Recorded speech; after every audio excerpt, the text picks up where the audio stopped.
Welcome back, everyone. Before we dive in, make sure you drop your thoughts and the lessons you took from this story in the comments. And don't forget to like and subscribe. Let's get into it. My name is Leonard Price, and I am 36 years old. My phone buzzed at exactly 4:47 in the afternoon on a Wednesday. The notification lit up across my desk, a small rectangle of light in an office that already felt too quiet. The message was from my wife, Erica, who was supposedly working late at an office conference. "Do not wait up tonight." That was all it said. No heart emoji, no extra details, nothing about being exhausted or annoyed. Just a flat instruction. I stared at the text for a moment. "Conference," I said aloud to the empty room. Erica had never mentioned any conference. In our 8 years of marriage, she had always been the type to complain about mandatory meetings weeks in advance. She would groan about agendas and presentations and the snacks never being worth the trip. Yet here she was, casually dropping this conference on a Wednesday afternoon like it was nothing. The timing felt wrong. We had dinner plans. Nothing elaborate, just our usual Wednesday routine in Houston. Chinese takeout from the place on Westheimer, then sitting on the couch with a show in the background while we talked about our week. She knew I looked forward to it. It had become one of the few constants in my life that actually felt good. Apparently, this mysterious conference was more important than keeping me in the loop. I leaned back in my office chair and studied the message again. The tone was different. Usually, Erica's texts were chattier and full of details about who said what and how boring everything was. She liked to narrate her day. This one was cold and distant, like she was informing a roommate, not her husband. Just a simple logistical statement. No love you, no sorry, nothing. For the past 3 weeks, she had been acting strange. She had been coming home later and later, taking phone calls in the other room, being vague about her day. When I asked how work was, she would shrug and say, "Busy," then change the subject. And then there was Tyrone. Tyrone from accounting. She had mentioned him more times in the last month than she had mentioned her own supervisor in the past year. Tyrone thinks the new system is inefficient. Tyrone suggested a better way to handle the reports. Tyrone has such funny stories about his weekends. Tyrone this, Tyrone that. Every time she said his name, there was a spark in her eyes that had not been there when she looked at me for a long time. I had noticed it, then pushed it aside. You do not want to think of your wife lighting up for someone else. I decided to test a theory. My fingers moved across the screen with a calmness that surprised me. "Hope you and Tyrone from accounting enjoy the presentation." I read it twice, then hit send. My heart beat a little faster as I placed the phone on my desk and watched the screen. The response was immediate. Not immediate like she was typing and happened to be looking at her phone. Immediate like she was already holding her phone, staring at it, waiting for my reply. The 3 dots appeared, disappeared, then appeared again. Then my phone rang. Erica never called during work hours unless it was important. "Hey, honey," she said. Her voice was a little higher than usual, almost bright. "Just got your text. Why would you mention Tyrone?" I asked, keeping my tone level. "Is he not at the conference too? You talk about him enough." I figured he would be there. There was a pause, then a nervous laugh. "Oh, well, yes. I mean, maybe. It is a big conference. A lot of people from different departments. I would not know who all is attending." That was interesting. Yesterday, she had told me Tyrone was working on a special project with her department. Today, she did not know if he would be at their conference. "What is the conference about again?" I asked. More silence. I could picture her in some hallway, eyes darting around, searching for an answer that sounded official. "It is about new compliance procedures," she finally said. "Very boring. You know how these corporate things are." I didn't know exactly how these corporate things were. I worked in the same industry at a competing firm, a few miles away in downtown Houston. We never scheduled major conferences in the middle of the quarter. There was too much actual work to do, too many deadlines and client calls. "Sounds exciting," I said dryly. "What time does it end?" "Late," she said quickly. "Probably around 10 or 11.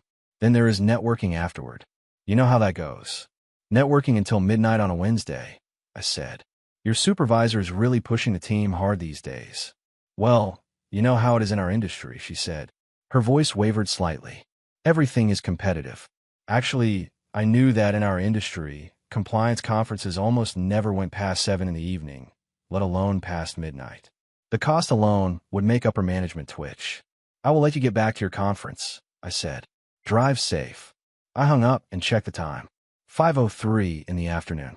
If this conference was so important and time-sensitive, why was she able to take nearly 10 minutes to talk about Tyrone and compliance procedures? Why did she sound like someone who was improvising, not someone who had a real schedule to keep? My gut was telling me everything I needed to know, but my mind still wanted proof. I opened my laptop and logged into our shared cell phone account. Erica and I had put everything on a family plan years earlier to save money. She had never bothered to turn off location services. According to the location data, her phone was not at our office building in the Galleria area, and it was not at any conference center. Her phone was at a restaurant across town near Midtown.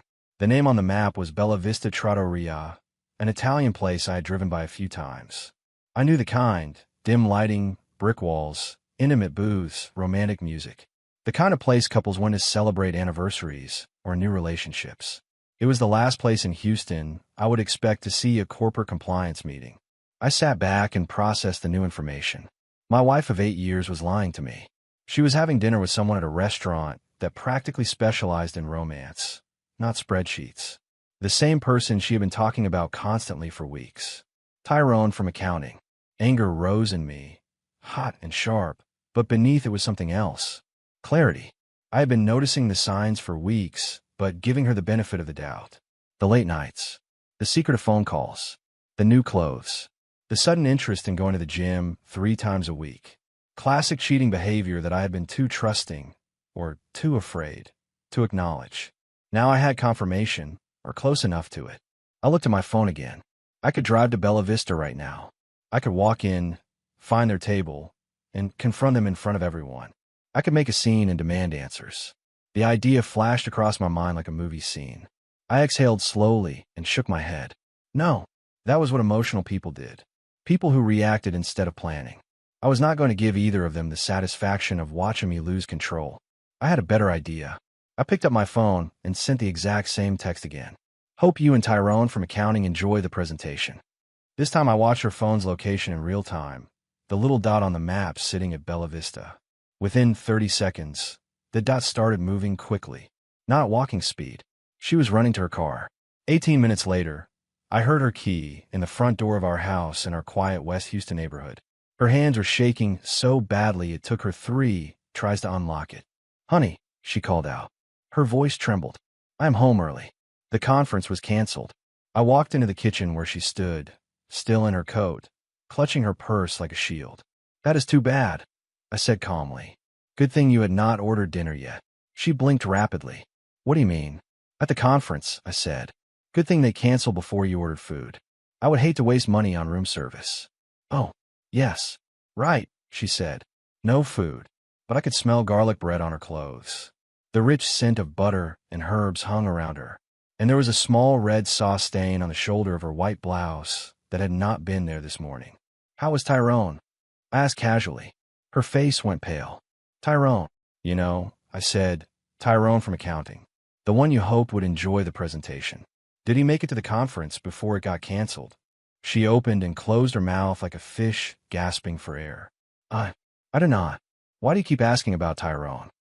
"Just curious," I said. "You mention him so often. I feel like I know the man." She forced a laugh that came out brittle. "Do I?" I had not noticed. I smiled. Not a warm smile. The kind of smile that did not reach my eyes. Must be my imagination. She excused herself to change clothes, but I noticed she took her phone with her. That was new.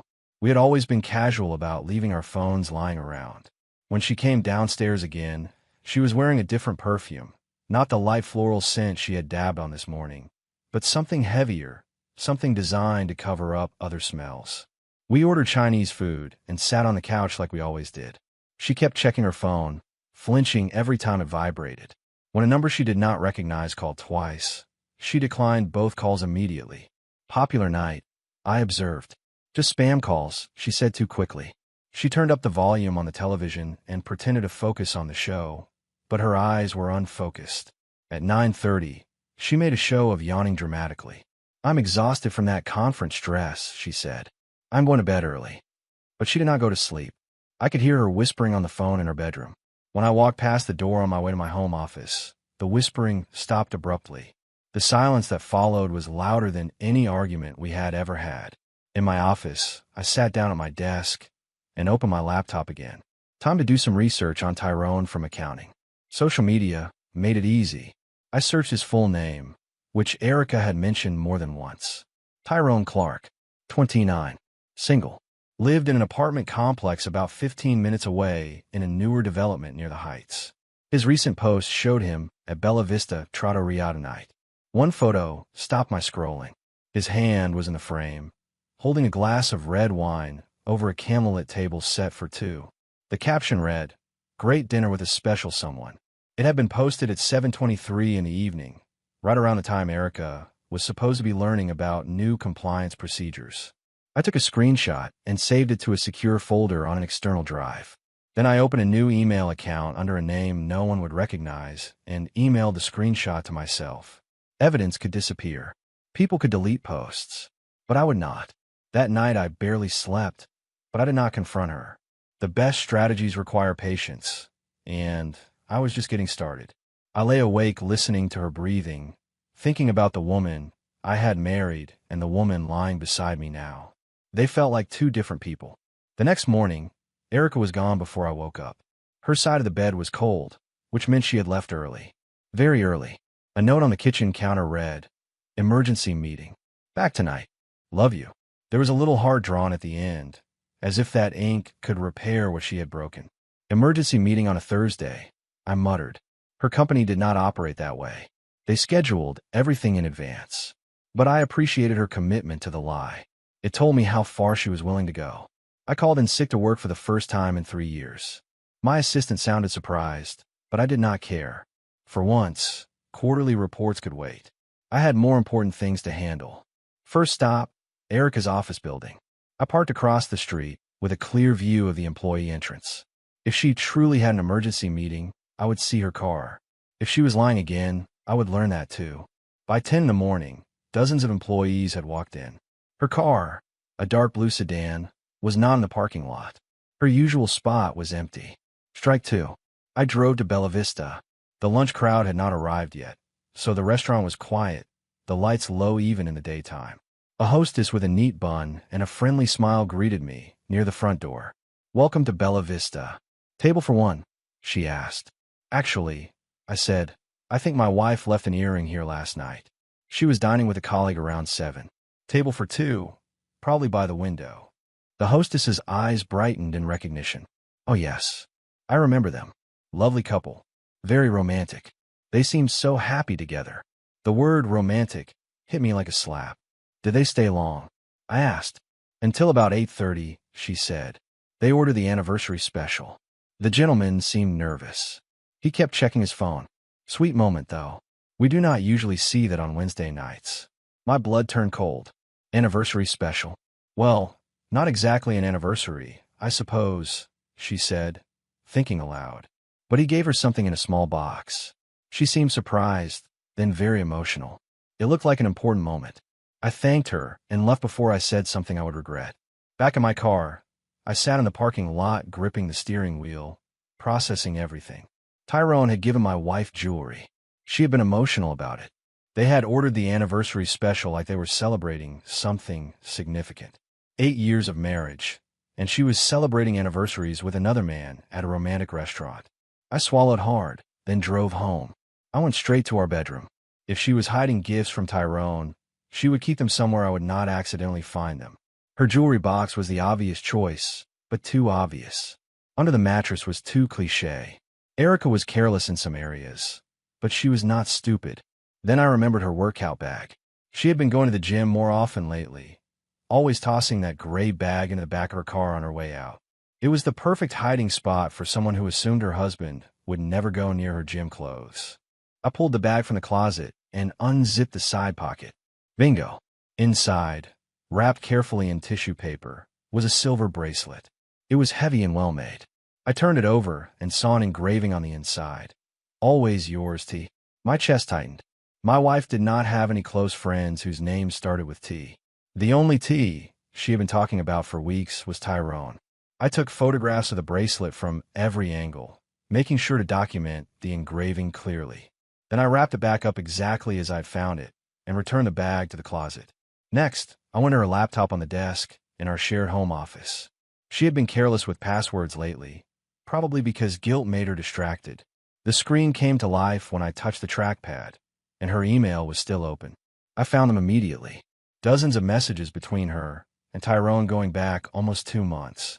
The early ones were strictly professional, subject lines about quarterly reports and system updates. Thank you for double-checking those numbers. I appreciate your help with the spreadsheet.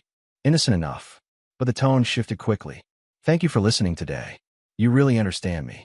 I cannot wait to see you tomorrow. These little meetings are the best part of my day. My husband would never appreciate a sunset like this. You see beauty in everything. Reading that last line felt like swallowing glass. Then came the recent messages, the ones that made my hands clench into fists on the desk. Last night was perfect. I never knew I could feel this way again. We need to be more careful. I think he is getting suspicious. Tyrone, I love you. I know it is complicated, but I cannot keep pretending anymore. I love you. She loved him. She had written those words plainly. No room for interpretation. I took screenshots of every message and forwarded them to the secure email address I had created earlier. Digital paper trails could vanish. I was not going to rely on hope. The final email was from that morning. Cannot meet today. He is acting strange. I need to lay low for a few days. Missing you already. So that was where she really was. Not at an emergency meeting. Hiding from me because she thought I was getting suspicious. She was right. I closed the laptop quietly and went to my office. Time to research divorce attorneys. I typed Houston divorce lawyer adultery specialist into the search bar and started reading reviews until one name kept showing up, attorney Rochelle King. Before calling, I decided I needed one more confirmation.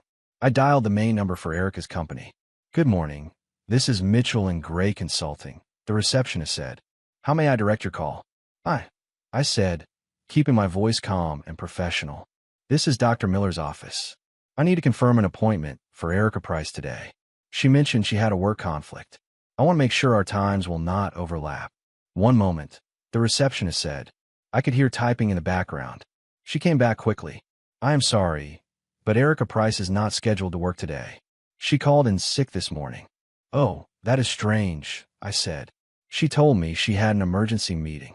No, sir, the receptionist replied. She is definitely not here today. Would you like to leave a message for a supervisor? No, thank you, I said. That will not be necessary. I hung up. Strike 3. My wife was somewhere in this city lying about being sick, likely communicating with the same man who had given her a bracelet engraved, "Always yours." While I sat at home, she was building another life behind my back. I reached for my phone and called Attorney King's office. Within 20 minutes, I had an appointment scheduled for Friday afternoon. When her assistant asked about the general situation, I said one word: adultery. When she asked, "How much evidence do you have?" I answered, text messages, emails, photographs, confirmation of romantic dinners, location data, and visual confirmation. There was a brief pause on the line, then a professional, "We will see you Friday at 10 in the morning." By 6 in the evening, Erica's key turned in the lock again. She walked in looking exhausted, like someone who had been running on adrenaline all day. How was your emergency meeting? I asked from the kitchen as I poured a cup of coffee. She froze. What? Your emergency meeting this morning? I said. How did it go? Oh, she said. Fine. Just some budget issues. Very boring. Must have been serious to call you in on your sick day, I said. Her eyes widened. My sick day? Your office said you called in sick, I replied. When I called to see if you would be free for lunch, they said you were at home. I watched her mind race, trying to patch the gap between her lies. I was sick, she said slowly, but then they called and said they really needed me for this budget thing, so I dragged myself in. That is dedication, I said. Most people would stay home. Well, you know how responsible I am, she said with a weak smile. Responsible, right? I said. Did Tyrone make it to the budget meeting? You know, your colleague from accounting. The same reaction as before. Panic flickered across her face, followed by exaggerated calm. I do not know why you keep asking about Tyrone, she said. He is just a coworker. It just seems like you mention him a lot lately, I said. I thought maybe the two of you are friends. We are professional colleagues. That is all, she replied. I nodded and smiled. Of course. Just professional. She excused herself to shower. While the water ran upstairs, I picked up her phone from the table. At some point during the day, she had changed the passcode. The numbers that had always worked suddenly did not. New 4-digit combination. But I noticed something else. The phone case was different. Yesterday, it had been simple black leather. Today, it was blue silicone with a subtle pattern. I had seen that exact case in one of Tyrone's selfies, sitting on a table next to his laptop. His favorite color seemed to be blue. When she came downstairs, I was sitting on the couch with a printed article in my hands. Erica glanced at the pages. What is that? She asked. An article about workplace relationships, I said. It says most affairs start with emotional connections between colleagues. She almost dropped her coffee mug. That is interesting. According to this, I continued, 65% of workplace affairs begin with innocent conversations about personal problems. The other person becomes a confidant, someone who understands them better than their spouse. Her face grew paler with each sentence. Why are you reading about affairs? She asked. I looked up at her with what I hoped appeared to be simple curiosity. Research for work, I said. We are updating our human resources policies about workplace conduct. I want to make sure we cover all the scenarios. Oh, she said quietly. It also says, I added, turning another page, that the most common sign is when someone starts working late more often, takes mysterious phone calls, or mentions a coworker's name more frequently than usual. She sat down across from me, fidgeting with her new phone case. Those seem like pretty vague signs, she said. They could be innocent. True, I said. But the article says when multiple signs appear together, it is usually not innocent anymore. It also says the guilty party often starts arguments with their spouse to justify their behavior. They create emotional distance to make the affair feel less wrong. She was quiet for a long moment. Have I been starting arguments? She asked. I pretended to think. Now that you mention it, I said, you have been more critical lately. Little things. My coffee habits. How I load the dishwasher. My choice of restaurants. I did not realize, she said. Her voice trembled slightly. It is all right, I said. According to this, it is subconscious behavior. The person doing it does not always recognize it. I could see her mind working behind her eyes, trying to calculate how much I knew versus how much I was guessing. The truth was, I knew everything I needed to know. But letting her think I was just reading random articles was more effective than confronting her directly. Fear is more powerful when it does not know its boundaries. Friday morning, I woke up with a very clear plan. Erica was in the shower when I called her office again. Good morning, Mitchell and Gray Consulting, the receptionist said. Hi, I said. I would like to send flowers to one of your employees. My wife works there, and I want to surprise her for our anniversary.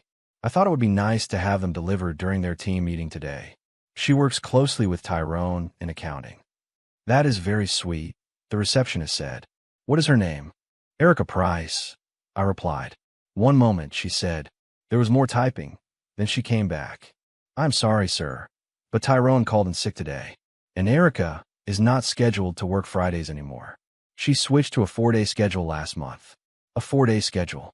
Since when? I asked. Are you sure? She left for work an hour ago. Let me double check, the receptionist said. After a pause, she returned. Yes, sir. She is definitely off on Fridays. Has been since early March. March, right around the time the emails with Tyrone had shifted from professional to personal. Thank you for your help, I said, and hung up. When Erica came downstairs, I was making coffee like nothing had changed. Big day at work. I asked casually. Just the usual, she said. Busy Friday. That quarterly report still keeping you busy? I asked. Yes, she said without hesitation. Very demanding project. I nodded sympathetically. Well, do not work too hard. It is Friday, after all. I will try to wrap up early, she said. She kissed my cheek and left. I watched from the window as she drove away, then grabbed my keys and followed at a distance. She did not drive toward her office near the Galleria. Instead, she headed north toward the Heights. She pulled into the apartment complex I had already identified as Tyrone's address. I parked behind a maintenance truck where I could see without being seen. She parked in a visitor spot and walked straight to Building C like she had done it many times. I watched the second-floor windows until I saw Tyrone appear, shirtless, sliding open a curtain and waving down toward her car. In that moment, any part of me that still wanted to doubt what was happening died. 5 minutes later, Erica walked out of the building, adjusting her clothes, smoothing her hair, glancing around like a person hoping not to be seen. She drove to a coffee shop and sat alone for an hour, probably coming down from the adrenaline and guilt. Then she went grocery shopping for dinner, playing the role of dutiful wife, picking up ingredients for the meal she would cook in the house I paid for. This was her routine. Work 4 days, cheat on Fridays, come home, and pretend everything was normal. On my way home, I called Attorney King's office and confirmed my appointment for Monday morning. My voice was calm when I said, "I have visual confirmation now," but my hands shook as I hung up. That evening, she came home in an unusually good mood, humming as she cooked, smiling for no apparent reason.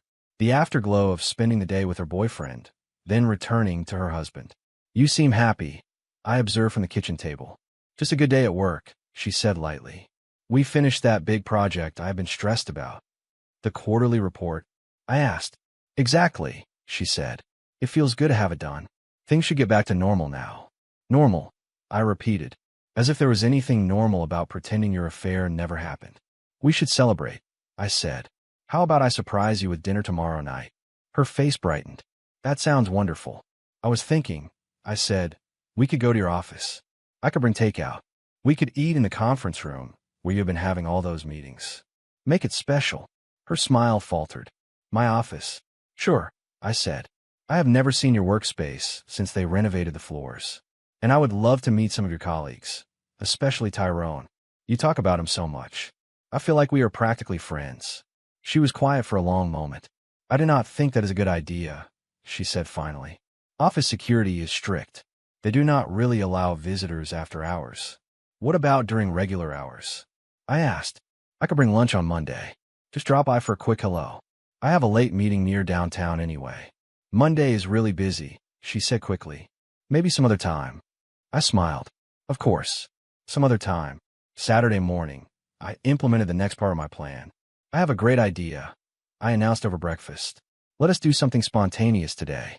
Drive down to Galveston, walk on the beach, have dinner at that seafood place you love on the seawall." Erica looked genuinely excited for the first time in weeks. "That sounds amazing," she said. "I would love that." "Perfect," I said. "But first, I need to stop by your office. I left some papers in the car yesterday from a client meeting near there, and I want to grab them before we hit the road." "My office," she repeated. Some of the color drained from her face. "Just a quick stop," I said. 5 minutes. You can show me the new conference room while we are there." Her earlier excitement vanished. "Actually, I do not think that is necessary," she said. "What papers?" "Insurance documents for the car," I said smoothly.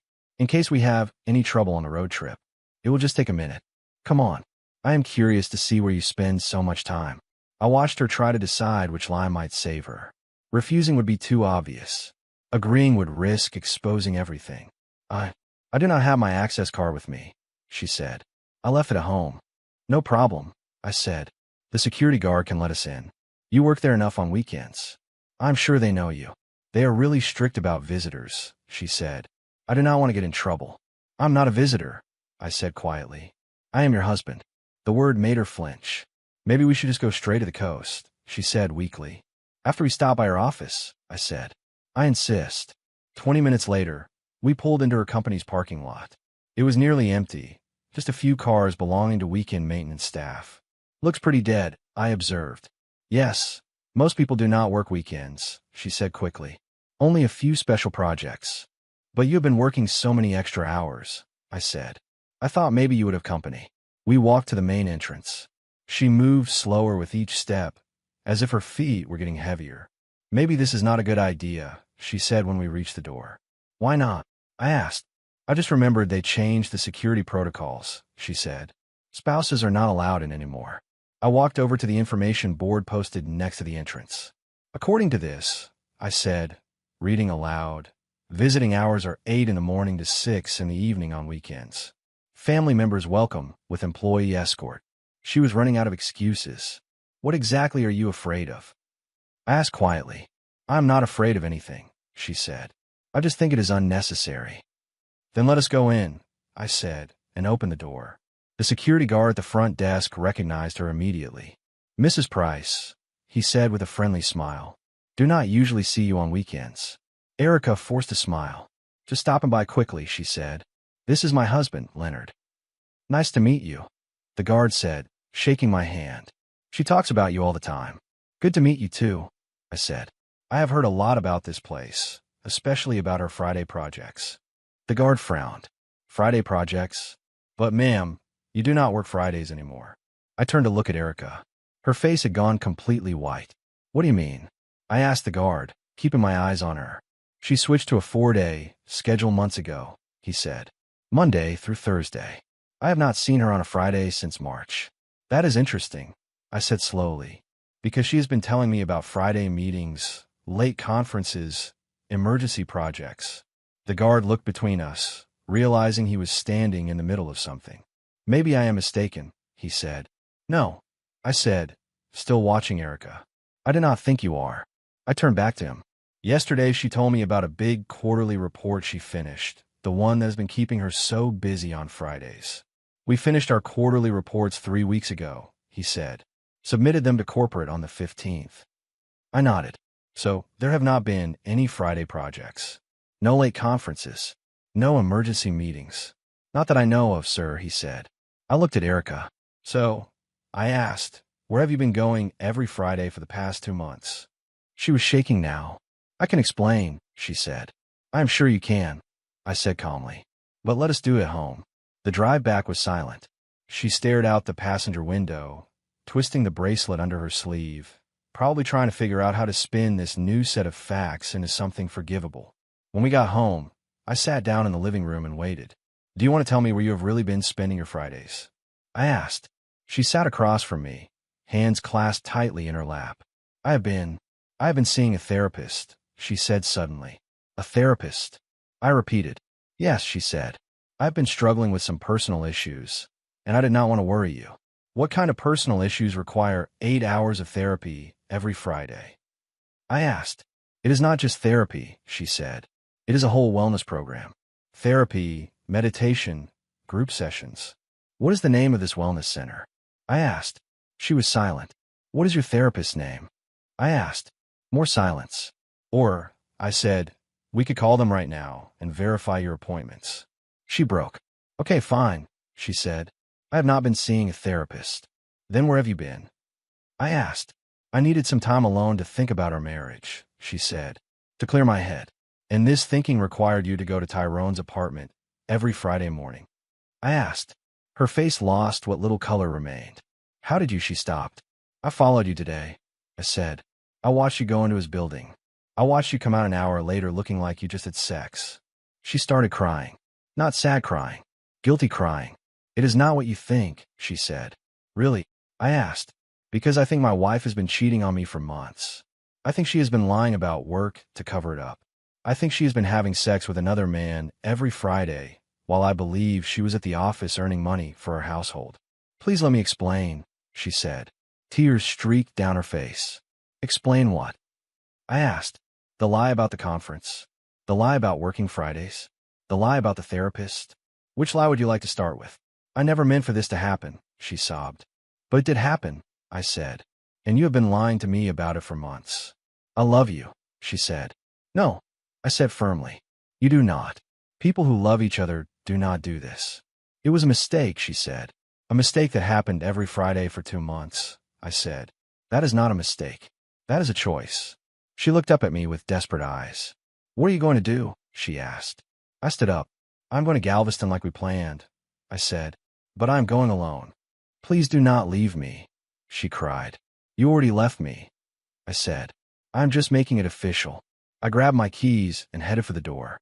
"When you are ready to tell me the truth about everything, we can talk. But I am done with the lies." As I drove down toward the coast, I could see her in the rearview mirror, standing in our driveway, crying. For the first time in weeks, I felt something close to relief. There were no more illusions, just reality. I spent 6 hours driving along the Gulf Coast, windows down, thinking about the life I thought I had and the life I actually had. By the time I returned home around midnight, I felt strangely calm. Erica was waiting in the living room, eyes red, a box of tissues beside her. "We need to talk," she said as soon as I walked in. "Now you want to talk," I said. I sat down across from her and folded my arms. "Go ahead." She took a shaky breath. "It started in February," she said. "Tyrone and I were working late on project. He listened to me complain about how distant we had become, how we never talked anymore.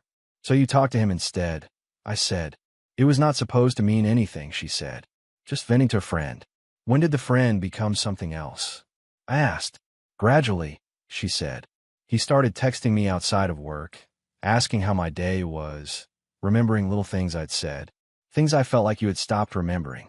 It felt good to have someone care about those details again." "When did you start lying to me?"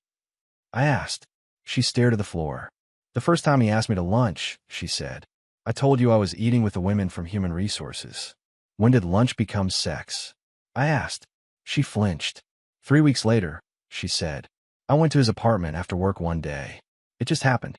"Nothing just happens," I said. "You made a choice." "I know," she whispered. "I made the wrong choice." "How many times?"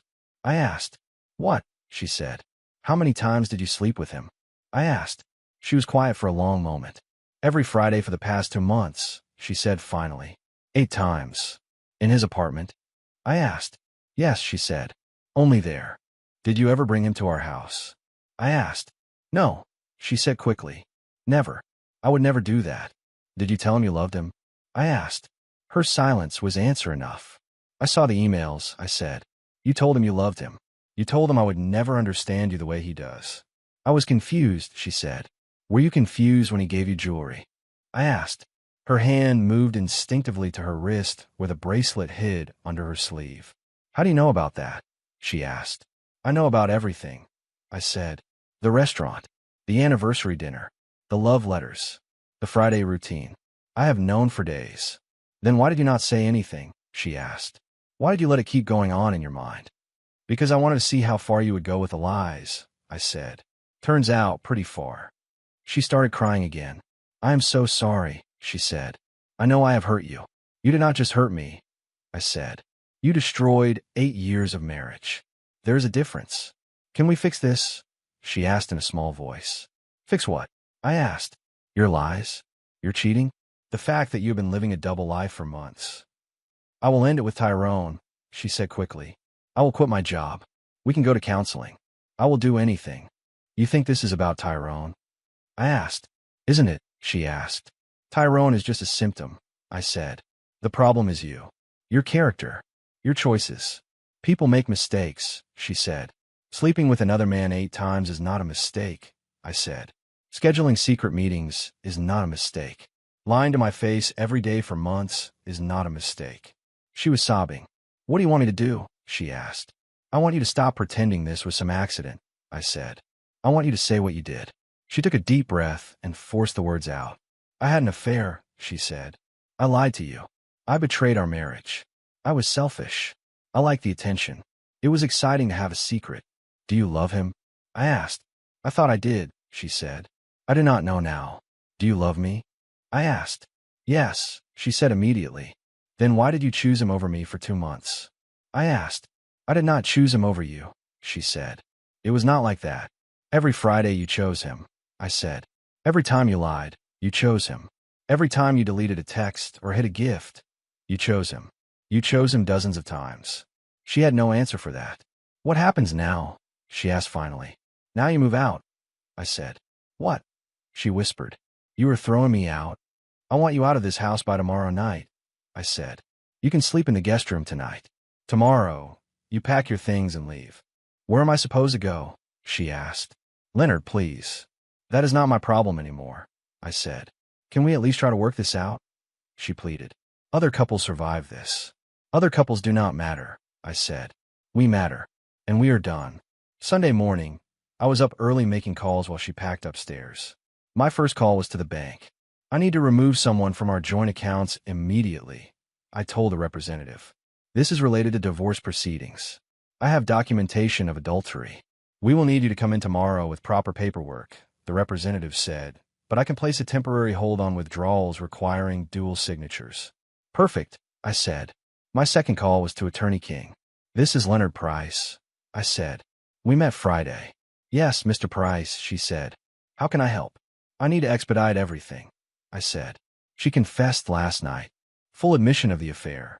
I recorded it on my phone using the voice memo application. Bring everything tomorrow, Attorney King said. We will file immediately.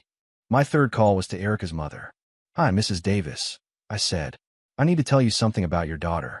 20 minutes later, I had explained the situation to her parents. Her mother cried. Her father was silent for a long time before saying, I am sorry. She was not raised to act like this. I know, I said, but I thought you should hear from me first. What can we do? Her mother asked. Be there for her, I said. She is going to need family support. And you? Her father asked quietly. I'm going to be fine, I said. I will handle what I need to handle.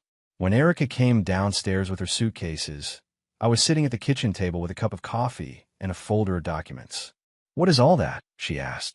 Bank statements, account information, credit card records, I said. Why? She asked, her voice tight.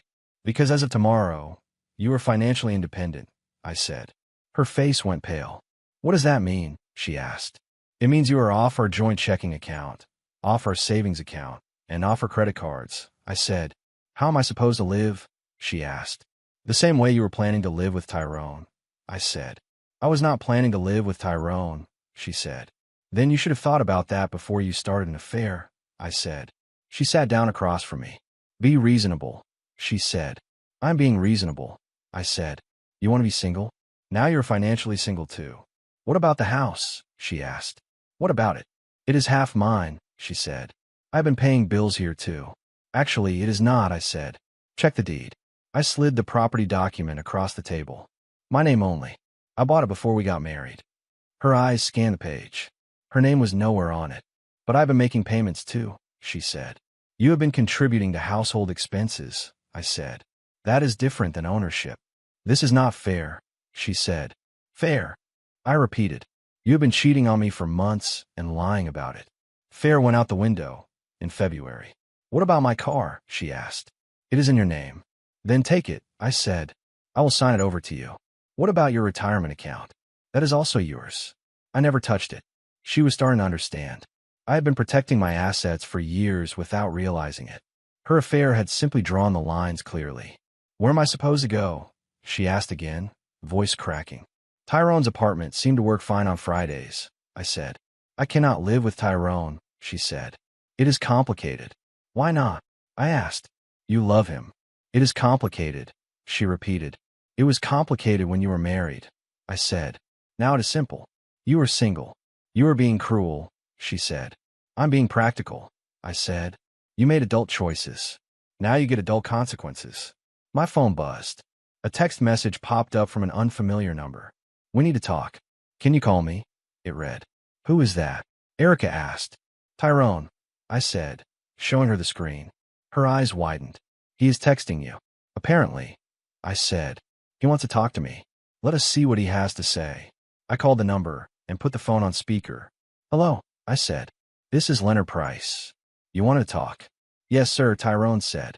His voice sounded nervous. I heard about what happened. From whom? I asked. Erica called me this morning, he said. She was crying. She told me you found out. I looked at Erica.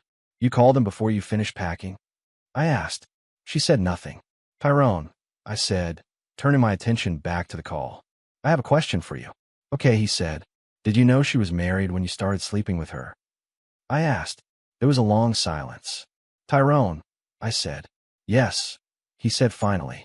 I knew. And you did it anyway. I said. It is complicated, he said. Actually, it is simple, I said. You knowingly slept with another man's wife. There is nothing complicated about that. We fell in love, he said. In love, I repeated. Interesting. So when are you moving in together? Another silence. What do you mean? He asked. She is leaving today, I said. She is single now. When is the wedding? We have not discussed that, he said. Why not? I asked. You love her. She loves you. She is available. What is the problem? It is not that simple, he said again. Sure it is, I said. Unless you were just using her for sex and never intended to leave your comfortable life behind. That is not, he started. Because if that is the case, I said. Then you played her just like she played me. I need to think about things, he said. Think fast, I said. She needs somewhere to live tonight. I hung up. Erica stared at me in shock. He does not want me to move in with him, she said quietly. Shocking, I said.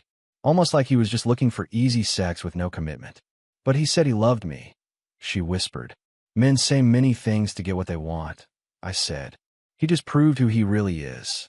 She sat there, processing the new reality. The man she had thrown her marriage away for was not willing to catch her. What do I do now, she asked. Whatever single women do, I said. Find an apartment. Pay your own bills. Live your own life. I do not want to be single, she said. You should have thought about that before you started acting single, I said. Can we try again, she asked softly. No, I said. Why not, she asked. Because I do not want to, I said. Because trust cannot be rebuilt on this foundation. Because you are not the woman I married anymore. People change, she said. Yes, they do, I said. You changed into someone who lies and cheats. I changed into someone who will not tolerate it. She picked up her suitcases. This is not over, she said through tears. Yes, it is, I said. I will file for divorce tomorrow. I will fight it, she said. I will find a lawyer. With what money? I asked. You just lost your income source. I will find a way, she said. Good luck, I replied. She walked to the door and turned back one last time. I really did love you, she said. Past tense, I said. Noted. After she left, the house was quiet in a way that felt strange but not unwelcome. For the first time in months, I was not wondering where she really was or who she was really with. I was alone, but I was not confused. 6 months later, I was a different man. The divorce had been finalized in record time. Her recorded confession made everything simple. There were no contested assets, no lengthy court battles, no alimony. She had signed everything Attorney King put in front of her, her shoulders slumped, eyes hollow. I had used the time well. I lost 20 pounds, gained muscle, updated my wardrobe, started taking cooking classes on Thursday nights at a school near downtown, and joined a hiking group that met at Memorial Park on Sundays. My social calendar was fuller than it had been in years. Work improved as well. Without the constant distraction of wondering what Erica was really doing, my focus sharpened. I landed 2 major clients and received a promotion with a substantial raise. The house felt like mine again. I repainted the bedroom, bought new furniture, turned her old home office into a small gym. Every trace of our marriage had been systematically removed or replaced with things I actually wanted. One evening, as I was chopping vegetables for dinner, my phone buzzed with a text from an unknown number. Can we talk, please? It is important. I knew who it was without asking. What do you want? I typed. To apologize. To explain. 5 minutes, she replied. There is nothing to explain. I wrote back. We are divorced. Tyrone left me, she wrote. I have nowhere to go. Not my problem, I typed. Please, she replied. I made a mistake. I stared at the message, then typed back. You made a choice. Live with it. I blocked the number and went back to cooking. Later that evening, my doorbell rang. Through the window, I could see her car in my driveway. I did not answer. She rang again, then knocked, then started talking through the door. I know you are in there, she said. Your car is here. Her voice sounded thinner than I remembered. I turned up the television volume and sat on the couch. I just want to talk. 5 minutes, she said. I was wrong about everything. Tyrone was using me. I see that now. I threw away 8 years for someone who did not even care about me. I muted the television, but did not move toward the door. I listened. He ended things after 2 weeks, she continued. He said dating a divorced woman was too complicated. Too much drama. Interesting, I thought, but irrelevant. I have been staying in a motel for 3 months, she said. I cannot afford an apartment. I lost my job. They said the relationship with Tyrone created a hostile work environment. My parents will not help me. They are ashamed of what I did. Her voice broke. I know I do not deserve forgiveness, but I am desperate. I walked to the window and looked out. She was sitting on my front steps, head in her hands. I felt nothing. No anger, no compassion, no longing. Just a distant curiosity about how long she would stay. After an hour, she left. The next morning, her mother called. She is in the hospital, Mrs. Davis said. What happened? I asked. Breakdown. Exhaustion. She has not been eating properly, her mother said. She keeps asking for you. I cannot help her, I said. She is your wife, her mother said. She is my former wife, I said. We are divorced. But you loved her once, her mother said. Does that not mean anything? It means I'm grateful I learned the truth before wasting more years, I said. She really did love you, her mother said softly. If she loved me, she would not have cheated on me, I said. People make choices. People face consequences for those choices. You will not even visit her, her mother asked. No, I said. That would only give her hope that something is still possible. It is not. That seems harsh, she said. Harsh would be taking her back and pretending 8 months of lies never happened, I said. Harsh would be enabling her behavior by rescuing her from the results of her choices. What if she promises to change? Her mother asked. She already promised to love, honor, and cherish me, I said. For better or worse. Those promises did not mean much. So that is it, her mother said. You just move on. That is exactly it, I said. I hung up and deleted the number. That afternoon, I had a date. Coffee with a woman I had met in the hiking group. Her name was Lauren. She worked as a project manager for an engineering firm. She was intelligent, quick-witted, and very clear about her values. No drama, no games, no lies. As I got ready, tying my shoes at the front door, I thought about the man I had been a year earlier. Naive, trusting, willing to ignore red flags because I wanted to believe the best in people, because I was afraid of what it would mean if my suspicions were right. That man was gone.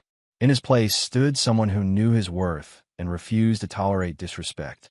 Someone who understood that love is not just a feeling whispered in the dark. It is a commitment backed by consistent actions. I drove to the cafe near Memorial Park where Lauren and I had agreed to meet. As I parked and stepped out into the late afternoon light, I realized something important. I had not thought about Erica in weeks before her messages. And even now, she was not central to my life. She had become what she should have been all along, irrelevant to my future. I walked inside, spotted Lauren at a corner table, and smiled. She smiled back, warm and open, with no secrets in her eyes. As I sat down across from her, I felt the solid ground of my own boundaries beneath my feet. I had learned that the best revenge against people who betray you is not anger or retaliation. It is living well without them. And I was living very well indeed. If you enjoyed this story, please like, comment, and share this video with your friends. Subscribe and turn on the notification bell so you never miss a powerful story drop.